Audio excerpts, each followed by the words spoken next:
Dalam menghadapi situasi sulit ini, selain ikhtiar dengan berbagai usaha lahiriah, kita juga wajib melakukan ikhtiar batiniah, memanjatkan doa, memohon pertolongan Allah SWT agar beban kita diringankan, agar rakyat, bangsa, dan negara, juga dunia segera terbebas dari pandemi.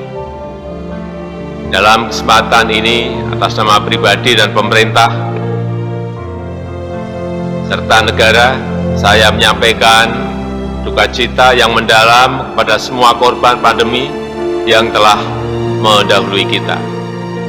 Mari kita doakan beliau-beliau, mereka semuanya mendapatkan rahmat dan ampunan dari Tuhan yang Maha Pengasih lagi Maha Penyayang. Kita doakan juga semoga semua saudara dan saudari kita yang terpapar COVID-19 segera diberikan pulih kembali. Dari rumah masing-masing, mari kita tundukkan kepala, mengheningkan cipta,